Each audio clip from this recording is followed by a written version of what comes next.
Welcome to Defeat Your Cravings, hosted by Dr. Glenn Livingston, PhD. Dr. Glenn is a clinical psychologist and former multi-million-dollar consultant to the big food industry and uses his experience to help you defeat your cravings. This show will help you to focus on dramatically reducing cravings and leaving the diet mentality behind, so you can more easily and effortlessly achieve your health, fitness, and body composition goals. Please remember, no doctor-patient relationship is created via this show, and you are responsible for confirming any changes to your diet, health, or psychological routines with an appropriately licensed professional before implementing them. Before we get started, if you haven't downloaded the free smartphone app to access dozens of these recordings all in one place, as well as to avail yourself of a confidential community for support, motivation, and assistance, please visit the podcast link on defeatyourcravings.com as soon as possible. And now, here's your host, Dr. Glenn Livingston. Hey, this is the very good Dr. Glenn Livingston, and I'm here with a kind-hearted woman named Peggy, who has agreed to let me share this coaching session so that you can benefit from her experience and strength and wisdom and hope, as well as her trials and tribulations and stumbles and falls. Right, Peggy? Yes. Why don't you just give me a kind of brief intro to your history of food struggles? And I know things have gotten better recently and you're still looking at tweaking a few things. So tell me how I can help. I started gaining weight when I was about 9.5 years old and used food as a comfort. And by the time I graduated from high school, I was about 280 pounds. So high school was pretty difficult. I started out in college and decided that I had to do something. So I went on a very strict diet. I am a very good restrictive eater and hit a plateau. I lost about 100 pounds. And then to get the last 25 off, you hit that plateau. So I had to restrict even more. And I was probably eating every other day to get that last 25 pounds off. And I obviously became sick and ended up in the hospital with ulcers. When you lose the weight, you kind of rediscover a new person that you never even knew, and went a little crazy and started dating, got pregnant, got married, and had 2 sons. And with each baby, I gained weight again. And throughout my marriage, my first marriage, I yo-yo dieted up and down and up and down. And then we separated from each other because of my weight, wasn't accepting of anything about me. I'm sorry. That's okay. I'm good now.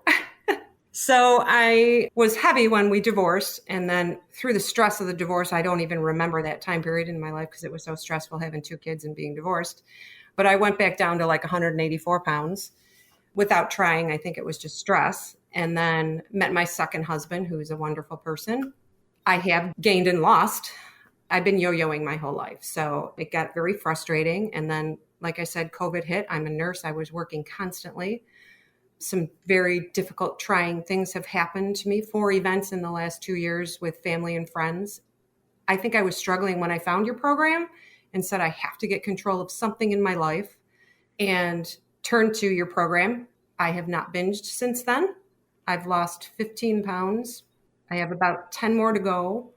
And I just feel like right now, with this last thing that happened in my life recently, I'm overwhelmed, and I guess I don't want to suffer anymore. I got this last 10 pounds. I'm not going to gain, but I haven't lost. And I feel extremely stuck where I am. And it's that plateau thing again. I would have to really restrict, and I don't want to do that because that's always been my MO. Mm-hmm. So you lost 15 pounds and you plateaued. The program has helped you to feel more in control through a stressful time? Yes. What is it that's working in the program for you? Well, like I said, I think that control over my food is the only thing I have right now. Everything else is kind of spiraling out of control. I'm sorry. That was real comfort, and it still is. But now, like I said, I have this fear in my heart that I don't want to restrict again to get the last 10 pounds off. But I don't know how else to do that. You're stuck in a plateau for how long? Probably the last month. Oh, okay. And up until that point, you were losing maybe 0.5 pound a month? Yes, probably 0.5 pound a month.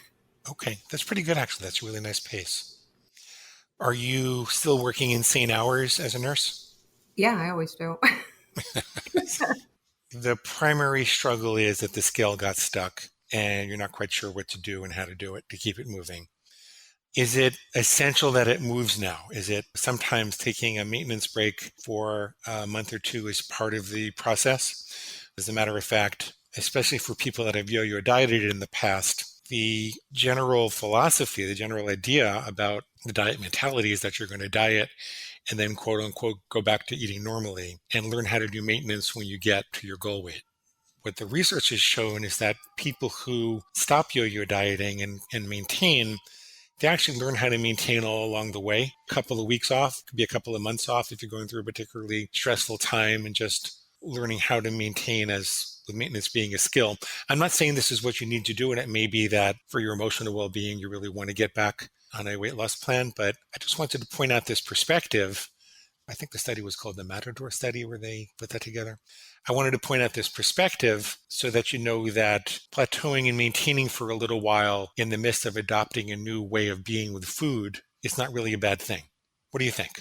So if you watch your calorie count, it doesn't make sense in my head if I'm counting calories, logging it, and you're staying in that 12 to 1400 range. It blows my mind that I would be stuck for such a long period of time. I have had things more than I did when I was following the program so closely. Yeah, I guess I feel like it's, this certain point, I should be able to eat a half a cup of ice cream, and not be that restrictive like I was even in the beginning of the program. I was watching everything and logging everything. And I did stop doing that so I could have some semblance of a normal life, whatever normal is. So you really want to be able to lose weight and have some treats? I do, and my rules allow that.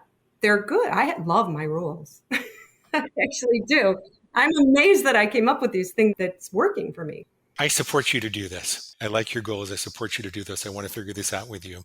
We just need to figure out something that works for your body also. You've been evaluated. You have no medical problems that could be interfering. Thyroid is good. Checked everything. Okay. And you're a medical professional, so I will trust you more than I trust me to know that. What else are you doing that's different than the period when you were losing weight? And let me just start one more thing here. The last 10 pounds is the hardest. The body holds on. And it's actually good to lose it more slowly in the last 10 pounds so you don't shock the system and suddenly start eating a lot more when you get to goal. It's kind of like landing on the moon. You need to fire the thrusters in reverse for a little while. But that doesn't mean you should be losing nothing for a month. So what else are you doing that's different than the period when the weight was coming off a half a pound a month? Ice cream was always a trigger for me. So I can only have ice cream sitting down in a restaurant. It has to be a small, and I can have it once a month. So I added that. Pizza is another trigger for me. We have excellent pizza where I live. But it was a portion. One of my rules is, it has to be a proper portion. So I'm eating things that are not chicken, rice, the normal things like diet food. Okay. So I am having a certain portion of things that are higher in calories. How often are you having the pizza? Probably once a month again. We have family dinner, so we get together for pizza. And how much do you have? I just have the one slice and a salad. Oh, gosh. I know. I'm really doing well here. I don't understand it. Okay. Once a month you're having ice cream, once a month you're having pizza, and the weight loss stopped. I actually thought maybe for a while I was restricting too much, and your body just wants to hold on to it to survive. But, if you count what I'm eating, I should be around 12 to 1,400 calories a day. Have you talked to a dietitian? No. That sometimes can help. I find they identify things that we can't identify ourselves. That might work. What other types of processed foods are you having? The only processed food I eat is pretzels and veggie straws. Those vegetable straws, they're in a bag. Okay. It's like little bag fried vegetable chip things. Baked. Yeah. They're the worst, but they're good. That's okay. Everybody's got the right to decide. But I have a proper portion size of them. I put them in a bowl. I don't eat out of the bag. I follow as much as I possibly can all the guidelines because I listen to all your podcasts. So how often are you having the veggie straws? Probably twice a week. And how many are you having? I have 3/4 of a cup. And what about the pretzels? Pretzels I have, it counts out. So it's like 25 pretzels in a serving. So that's what I eat. So like 100 calories worth? Probably 150. Okay. How often you do that? Probably 3 times a week. Okay. Well, you are certainly not gouging yourself on bags and boxes and containers. That's really clear. Yet you weren't doing these things before, and that's how you lost the weight. Right. I'm reticent to be the person who says maybe we have to give this up for a little while. Is there anything here you could modify that might make a dent to get your weight loss going for a little bit? Or is there anything else that you're doing that you're not talking about? Sometimes this is embarrassing, but No, I know. I'm not embarrassed. It's an issue. I'm trying to think. I've added breakfast. I was never a breakfast eater. I would have coffee with sugar-free creamer. I was advised to, eat breakfast. So I started eating breakfast probably a month and a half to 2 months ago. okay. Around when the weight loss stopped? Probably 2 months ago. And I thought, wow, this is actually working. I lost like 2 pounds. I should be eating breakfast, following that, feeding your metabolism 3 times a day and on a regular basis. And then it stopped like a month after I started eating breakfast. So I don't correlate that to it. I don't know. It could just be stress. Let me tell you a couple of things I know about nutrition, even though I'm not a dietitian or a nutritionist or a medical doctor. So this is just a layperson who's talked to a couple of thousand people about food. Is that fair? Mm-hmm. You can decide to take it with a grain of salt or not. All puns intended. One thing I know is 1,000 calories of whole foods is burned differently than 1,000 calories of processed food. I have 1,000 calories of veggie straws and pretzels and pizza. A lower percentage of that energy is burned as heat, whereas if you have 1,000 calories of bananas and beans and lettuce and broccoli, a higher percentage of that caloric load is burned as heat. The idea that a calorie is just a calorie, it's not entirely true. Usually when people get stuck, particularly around the last 10 pounds, there's a difficult decision to be made. And it's not a forever decision. It's just a decision to get the scale moving for a while about how much of this processed stuff are you willing to include and how slow is the scale going to move or how long you're going to be stuck. Maybe your body's not quite ready for this until you get down to your goal weight.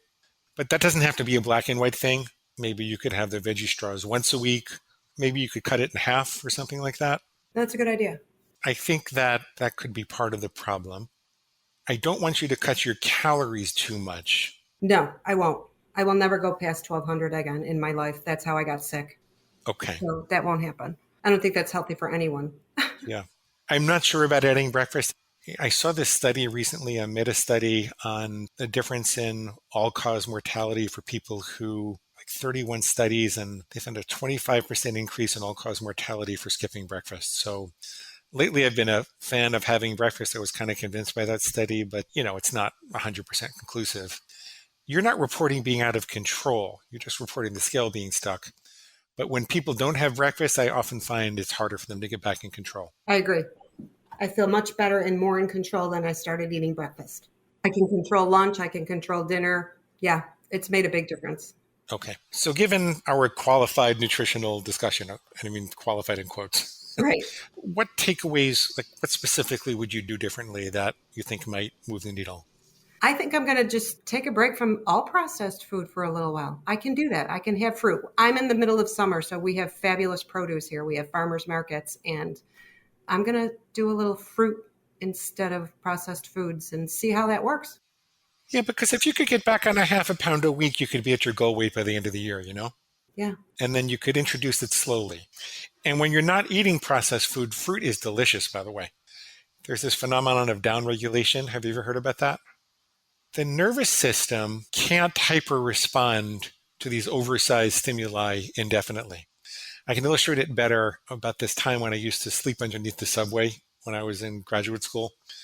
I got this crazy apartment and the subway was right overhead and I couldn't sleep for 2 weeks. But then after that, I didn't even hear the subway and I never really understood it. And then I learned about this phenomenon of downregulation that the brain just says, okay, that's not a relevant stimuli in the environment. I can't respond like that repeatedly. When I moved away from that area and then I visited one time, the subway was loud again because my brain upregulated because it wasn't being hyperstimulated all the time. Another word they use in the literature is habituation. When you repeatedly expose yourself to a stimulus, the response becomes less and less. This happens with food also. If you were to eat a pint of ice cream every single day, by the end of a month, a banana would not taste as sweet. As a matter of fact, this is one of the reasons that so many people say they will never lose weight because they hate fruit and vegetables. It's not really that they hate fruit and vegetables, it's that their pleasure systems have stopped responding. They've damped down because they've been overstimulated. So if you remove some of that stimulation, the research says it's like 6 to 8 weeks for your taste buds to double in sensitivity. a lot of the actual pleasure that you're seeking will return in response to some of the naturally sweet and starchy things that are in the environment. A sweet potato will be more fulfilling in a couple of months if you're not loading up on pretzels and pizza. I don't really mean to say you're loading up because you're not loading up. No, I know what you mean. 6 to 8 weeks, that's a long time. It's not like a light switch. It's more like a rheostat. It comes on slowly as you go along. You'll probably start to notice differences in a couple of weeks. I know it seems like a long time, but it goes quickly. And what's really a long time is living a lifetime with the extra 10 pounds. That's what's really a long time. The other thing that I like to remember is that the craving cycle, you can walk through it with about 25, 22 to 30 exposures. So if this is something you're doing, let's take the veggie straws 3 times a week, then a few months down the road, you really are not going to have the cravings for them either. So you're not going to be tortured by that. This is part of the reason when you do research on what people think about their diet, no matter what diet people adopt, 2 years later, they'll tell you it's the greatest thing on earth. The reason for that is because our pleasure systems are very malleable. I'm arming you with this information because when your pig says you're giving up too much pleasure, you're really missing out. It's not really true. It's all relative. And if you were to measure the dopamine in your brain and look at how much your pleasure systems are really responding, you can get it to almost the same level that you're getting from some of these unnatural things. You can get it to a similar level by just not overstimulating yourself for a while and adjusting. Does that make sense? Yeah, but then when you put those things back in your diet, isn't it going to go right back to where it was? Like, you don't want those things? You know what I mean? Like, well, so you're actually saying no veggie straws forever, and that's depressing. I'm not saying that, though. No, I know. I'm not saying that, though. I think you're the kind of person who can regulate it. You will have a serious craving for it when you put it back in your diet. It's an unnatural concentration of starch and oil and salt and stuff like that. And you wouldn't be able to find that many calories in such a small space in nature, except maybe for some nuts in the fall. And so your brain is going to go a little haywire when you introduce it again. I think that's manageable for you. I think that you're someone that's proven that you can maintain when you're not going off the rails all the time. So I think that come November, December, January, when you want to start introducing that back into your life, that will say, okay, well, what's the plan? You're going to have some cravings the day that you start to do it. So maybe you're going to eat a little extra. So here's a question for you. You talk to a lot of people, and some people say, oh, your body hits a set point. That's where your weight wants to be. You get that in your head, and I'm like, okay, well, I look good. I'm not unhappy where I am right now. Do you find that to be true? Does your body naturally find a set point where it's just too hard to maintain that lower weight? I think that there are people and points for which the juice ain't worth the squeeze. I'm about 4 pounds above my ideal right now. I'm not having any health issues, and my girlfriend thinks I look great, and I think I look good in pictures, and I can move the way that I want to. And you know what? For me at the moment, I know exactly what I'd have to do. I'd have to cut down my nuts a little bit. And at the moment, the juice ain't worth the squeeze for me. I'm perfectly happy where I am. I don't think I have to be the ideal weight all the time, despite what some of my clients might think. That's okay. Part of overcoming overeating, particularly for people that are going through stressful times, is learning how to be kinder to yourself and accept yourself where you are. And can I tell you a funny story? Sure. One of the first women I worked with, before I had the guts to ask questions about what people weighed, and I worked with her for about 6 months, and she was crying to me that she was so fat every single time. We were looking at what she was doing, and I would have sworn she was 100 pounds overweight. She was a tall woman also. I finally asked her how much she weighed and what she wanted to weigh, and it was 6 pounds. Oh, gosh. And I actually kind of burst out laughing when that happened, which was not very professional of me. Sometimes it just ain't worth the squeeze. Sometimes you just have to say, this is where I am. This is what's easy for me to maintain with my body. At this point in my life, I don't want to put in that extra effort. I want to eat the veggie straws. That's okay. There's no shame in that game. What do you think? Like I said, I'm not totally unhappy. I don't like myself in pictures. I don't think anyone does, but that's when you see it. I think I'm fine. And then you see a picture and you go, holy hell, I'm not fine right now. Peggy, what if you just did this for 2 weeks so that you could prove to yourself that there was an option? Yes. That's doable. The processed food, I'm going to cut that out. Just see if this is going to work. And 10 pounds is not much to lose. But it's just so frustrating at this point. It's like I've been working so hard. And I love that I have this freedom now of I can control the portions that I'm eating. I never could do that before. I think I've been experimenting. Okay, I can control that ice cream if I have it at a restaurant. It's not in my home. I can have that one piece of pizza and a big salad when the kids come over for dinner. And that feels so good. right now, that's my only downfall is those 2 little processed foods that I'm eating. So I'm going to give it a try. You certainly don't have to do it to please me. I could accept you 10 pounds over forever. I'll bet your husband could also. Oh, absolutely. He doesn't care. I think it would be good for your confidence to do an experiment for a week or 2, just so that you know that there's an option. And then you can say, you know what, it's not worth it. I didn't enjoy this week or 2. Exactly. That's a great idea. Okay, cool. What questions or concerns do you have? I'm going to give this a try. So we're going to see if it works or not. Is your pig telling you there's anything wrong with this plan? Well, it's summertime here. We don't get much summer where I live. So we have a lot of picnics and things. Those are difficult. I can control my portions there, but I do eat like a macaroni salad or something. I have a couple bites. I don't eat a whole bunch. So that's the only thing he would be telling me is, oh, we have picnics coming up and we have, your family reunion and everything that happens in the summer. Summer is so packed. Every weekend, there's so many things to do in the area and you just kind of have to fit it in because we have terrible winters where I live. So that's my only thing he's right here saying. Get all that in now. How many picnics and events do you have in the next couple of weeks? I'm not kidding. Every weekend there's something. 1 per weekend? Probably, yeah. Is this the best time to do the experiment? I don't know. I'll have to figure that out. Well, let's just think about it for a second. If you're going to do the experiment, I'd want you to have some clean data. So you need to have a plan for what you're going to do with the events. I want you to know if for some reason you don't lose weight even doing this, then I want you to know that maybe it's something different. I think you will lose weight doing this. And then I want you to just be able to have that confidence to say, okay, when I want to, I know what to do. And I just don't want to right now. Right. And I feel that now. I do. Good. Yeah, I got some great ideas. Okay, dear. Well, do you have any questions or concerns? No, thank you very much for spending your time with me. I appreciate it. Thank you for everything that you're doing for all of your clients. I read everyone's stories and I'm just amazed. This is the most meaningful work I've ever done in my life. I'm just really blessed to be able to do this. And that brings us to the end of today's broadcast of Defeat Your Cravings, hosted by Dr. Glenn Livingston. If you'd like to find out more about the products and services Dr. Glenn offers to help you dramatically reduce your cravings and stop overeating in 90 days or less, please visit defeatyourcravingscoaching.com. That's defeatyourcravingscoaching.com. Thanks.